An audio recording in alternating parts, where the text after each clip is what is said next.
warahmatullahi wabarakatuh. Tabib pun, salam pramuka. Kembali lagi bersama saya Riyandi Arya Putra dengan NPM 2013021004 dalam tugas pendidikan kepramukaan. Pada video sebelumnya saya sudah menjelaskan mengenai undang-undang mengenai kepramukaan UU nomor 19 tahun 2010 dari pasal 1 sampai dengan pasal 19. Maka pada video kali ini saya akan melanjutkannya dari pasal 20 sampai dengan pasal 35. Sebelum masuk ke dalam videonya, baik, mari kita sama-sama bernyanyi terlebih dahulu.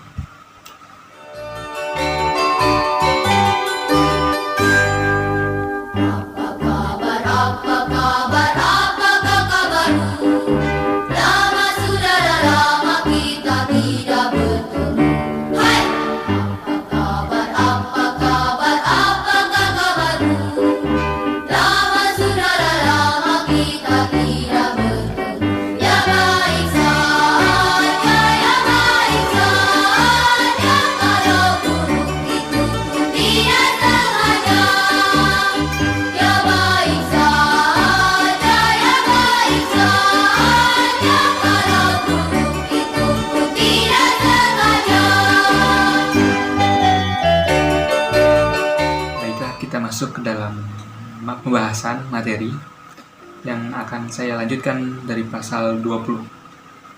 Pasal 20 ayat 1. Gerakan pramuka bersifat mandiri, sukarela, dan non-politis. Ayat 2. Satuan organisasi gerakan pramuka terdiri atas gugus depan dan kuartir. Pasal 21. Gugus depan sebagaimana dimaksud dalam pasal 20 ayat 2 huruf A meliputi gugus depan berbasis satuan pendidikan dan gugus depan berbasis komunitas. Pasal 22 ayat 1. Gugus depan berbasis satuan pendidikan sebagaimana dimaksud dalam pasal 21 meliputi gugus depan di lingkungan pendidikan formal. Ayat 2. Gugus depan berbasis komunitas sebagaimana dimaksud dalam pasal 21 meliputi gugus depan, komunitas, kewilayahan, agama, profesi, organisasi kemasyarakatan, dan komunitas lain. Pasal 23. Kuartir sebagaimana dimaksud dalam pasal 20 ayat 2 huruf B terdiri atas A. Kuartir ranting, B. Kuartir cabang, C. Kuartir daerah, dan D. Kuartir nasional. Pasal 24.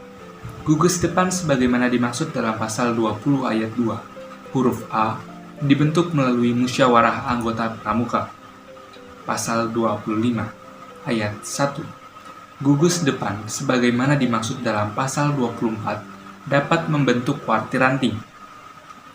Ayat 2. Kuartir ranting sebagaimana pada ayat 1 dapat membentuk kuartir cabang. Pasal 26 ayat 1. Kuartir cabang sebagaimana dimaksud dalam pasal 25 ayat 2 dapat membentuk kuartir daerah. Ayat 2. Kuartir daerah sebagaimana dimaksud pada ayat 1 dapat membentuk kuartir nasional. Pasal 27 ayat 1. Kepengurusan kuartir sebagaimana dimaksud dalam pasal 23 dipilih oleh pengurus organisasi gerakan pramuka yang berada di bawahnya secara demokratis melalui musyawarah kuartir. Ayat 2. Kepengurusan sebagaimana dimaksud pada ayat 1 tidak terikat dengan jabatan publik. Pasal 28 ayat 1. Kuartir ranting sebagaimana dimaksud dalam pasal 23 huruf A merupakan satuan organisasi gerakan pramuka di kecamatan. Ayat 2. Kuartir ranting mempunyai tugas memimpin dan mengendalikan gerakan pramuka dan kegiatan kepramukaan di kecamatan. Ayat 3. Kuartir ranting sebagaimana dimaksud pada ayat 1 dibentuk oleh paling sedikit 5 gugus depan melalui musyawarah ranting. 4. Kepengurusan kuartir ranting dibentuk melalui musyawarah ranting. Ayat 5. Kepemimpinan kuartir ranting bersifat kolektif. Ayat 6. Musyawarah ranting sebagaimana dimaksud pada ayat 3 merupakan forum untuk A. Mempertanggungjawabkan organisasi. B. Pemilihan dan penetapan kepengurusan organisasi kuartir ranting. Dan C. Penetapan rencana kerja organisasi.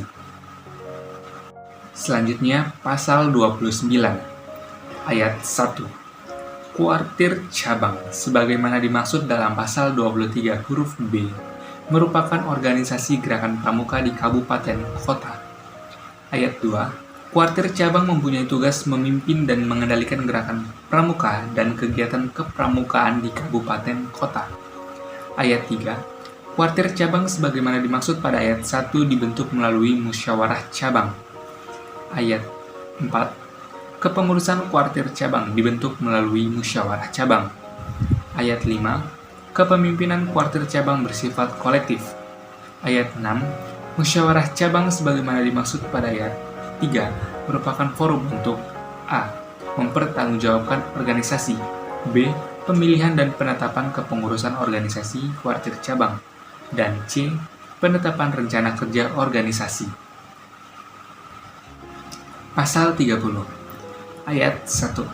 Kuartir daerah sebagaimana dimaksud dalam pasal 23 huruf C merupakan organisasi gerakan pramuka di provinsi.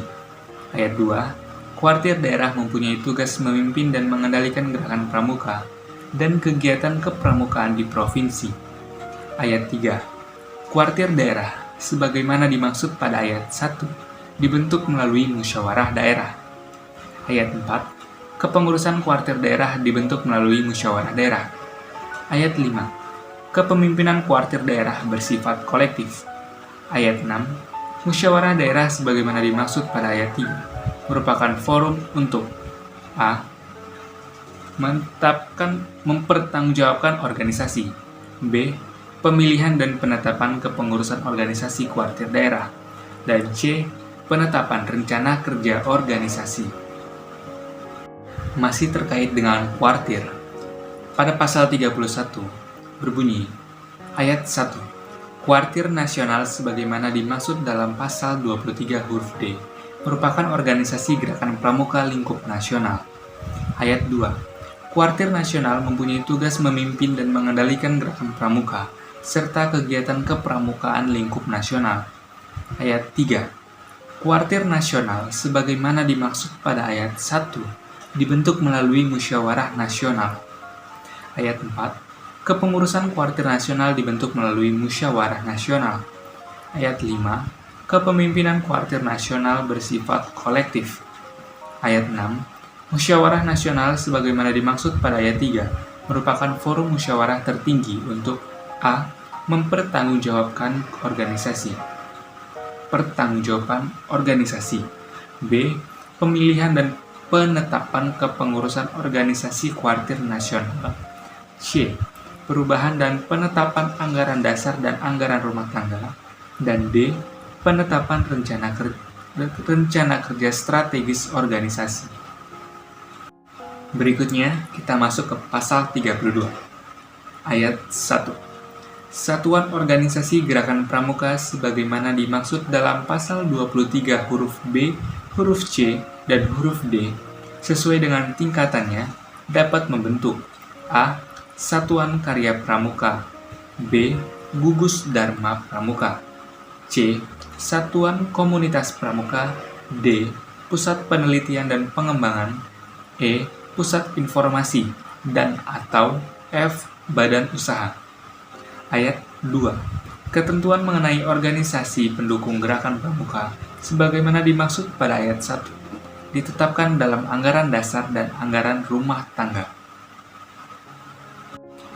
Pasal 33 ayat 1. Pada setiap gugus depan dan kuartir sebagaimana dimaksud dalam pasal 20 ayat 2 dapat dibentuk majelis pembimbing. Ayat 2. Majelis pembimbing sebagaimana dimaksud pada ayat 1 bertugas memberikan bimbingan moral dan keorganisatorisan, serta memfasilitasi penyelenggaraan pendidikan kepramukaan. Ayat 3. Majelis pembimbing sebagaimana dimaksud pada ayat 1 terdiri atas unsur A. Pemerintah, B. Pemerintah daerah, dan C.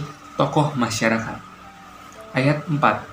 Majelis pembimbing dari unsur tokoh masyarakat sebagaimana dimaksud pada ayat 4 huruf C harus memiliki komitmen yang tinggi terhadap gerakan pramuka. Pasal 34 ayat 1. Ketentuan lebih lanjut mengenai tugas, fungsi, tanggung jawab, susunan organisasi, dan tata kerja, gugus depan, kuartir, dan majelis pembimbing ditetapkan dalam anggaran dasar dan anggaran rumah tangga gerakan pramuka. Ayat 2. Anggaran dasar dan anggaran rumah tangga gerakan pramuka sebagaimana dimaksud pada ayat 1 ditetapkan oleh Musyawarah Nasional. Dan yang terakhir, pasal 35 ayat 1. Gerakan pramuka sebagaimana dimaksud dalam pasal 20 ayat 2 memiliki atribut berupa A. Lambang, B. Bendera, C. Panji, D. Himne, dan E. Pakaian seragam. Ayat 2. Atribut gerakan pramuka sebagaimana dimaksud pada ayat 1 didaftarkan hak ciptanya. Sekian penjelasan saya mengenai pasal-pasal kepramukaan yang saya lanjutkan dari pasal 20 sampai dengan pasal 35. Kurang lebihnya saya mohon maaf apabila dalam pembacaan atau penjelasan saya ini terdapat kekeliruan ataupun kata-kata yang terlalu terburu-buru. Kepada Allah saya mohon ampun. Akhir kata, wabillahi taufik wal hidayah. Wassalamualaikum warahmatullahi wabarakatuh. Salam pramuka.